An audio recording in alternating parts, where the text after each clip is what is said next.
So apparently the line continues and is not dead. This is the largest construction site on Earth.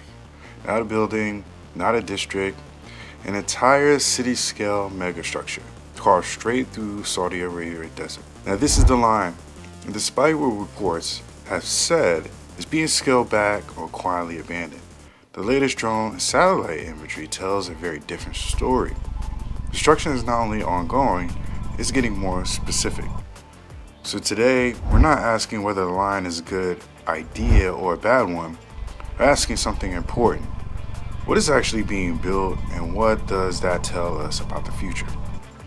Hey, I'm Delane and this is Design This Way, where we break down architecture, cities, mega projects, and more, but as systems. And the line may be the most extreme system humanity has ever tried to design. At its core, the line is a radical thinking or rethinking of urban form. Instead of expanding outwards, it compresses everything into a single linear structure.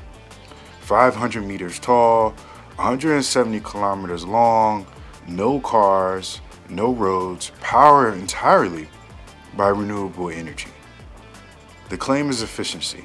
Shorter travel distances, denser infrastructure, less land use, lower emissions, but architecturally, it's all also part of the experiment in control. A city designed top down, highly optimized, highly engineered. And that's exactly why it's so controversial. Because cities are messy and the line is anything but. The line isn't a standalone project, it's a part of the NEOM. No. Saudi Arabia's attempts to build an entirely new region from scratch. This includes the hexagon, a floating industrial port, a desert ski resort, futuristic coastal developments, but the line is a centerpiece. Not because it's the most practical, but because it's the most symbolic. If the line works, the NEOM project works, or no. If it fails, it becomes a cautionary tale. For the first year, the line lived almost entirely in renders. Beautiful, polished, almost too perfect. And then, in 2022, drone footage changed everything. And what we saw was massive excavation trenches, continuous digging along the proposed route, construction staging areas, workers' camps forming in the deserts. Satellite imagery suggested something even more surprising. They weren't just testing one segment. They appeared to be excavating large portions of the full 170 kilometers. And at that moment, people turned this into something else. A very large concern. People saw the excavation as a scale signals commitment. And then came 2024. Reports surfaced that the line was being dramatically scaled back, and the reason was obvious. The cost. The current estimated place the full build of this project at the top of $8.8 trillion. That's not just expensive, that's more than 8 times Saudi Arabia GDP. Now from an architectural perspective, this is where fantasy meets constraint. Because even with the unlimited ambition, physics, labor, time, and money always wins. Now, around the same time, the line long-term CEO abruptly stepped down. No explanation, no transitional narrative. Other senior roles were also quietly replaced. Now in architecture, leadership change mid-project usually it means one thing. The brief has changed, not the vision, but the priorities.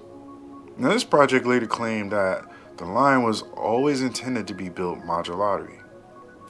And from a design standpoint, that makes sense. Now, a 170 kilometer structure was never going to appear all at once. What did change is the framing. Instead, the full line is coming. The focus shift to phase 1, a proof of concept, a fragment that must stand on its own architecturally, structurally, and socially. Now last year, many observers, including us, noticed something interesting. One section of excavation was deeper, more refined, more concentrated, near the area known as Gaul. Its length closely matched rumors of the scaled-down line segment. New drone and satellite imagery now confirms this. This is a phase 1. It's not just some random slice. It includes two major pragmatic anchors, the hidden marina and the NEOM Stadium, or a 2034 World Cup venue. Phase 1 consists of 3 major modules, each roughly 800 meters long, 500 meters tall, combined length about 2.4 kilometers. And yes, it's only a fraction of the original vision, but architecturally, this is still unprecedented. This would be like building dozens of skyscrapers side by side without gaps as one continuous structure. Now at this point, scale reduction doesn't equate simplicity. Here's what construction reveals. Module 45, concrete work begun. Piling machines dominate the site, and a sign excavation has reached structural depth. Module 46. Now this is the most complex zone. Now you ask why? Because this is where the hidden marina cuts through the structure, where the NEOM Stadium will sit 350 meters above ground. The stadium suspended inside a megastructure. Now from the design standpoint, this is extraordinary and extremely risky. Module 47, earlier stage, but clearly active. One statistic says everything. Phase 1 alone requires 6,000 foundation piles. For context, but Burj Khalifa, it required 192. The comparison matters because foundations reveal the truth. They don't lie for marketing, they only respond to gravity. And one of the most overlooked aspects of the project is dewatering. Before foundations can be poured, groundwater must be controlled. Now, this has built an enormous network of pumps, channels, pipes, and reserves and reservoirs. Moving groundwater from the excavation site all the way to the Red Sea, this system alone is a city-scale infrastructure. And it confirms something important. This is no longer speculative. This is execution. So, what is the real takeaway? The original version of, or the vision of the 170 kilometer line, or 2030, is effectively off the table. But the line itself is not dead. It's being redefined. From a total city to a highly controlled prototype.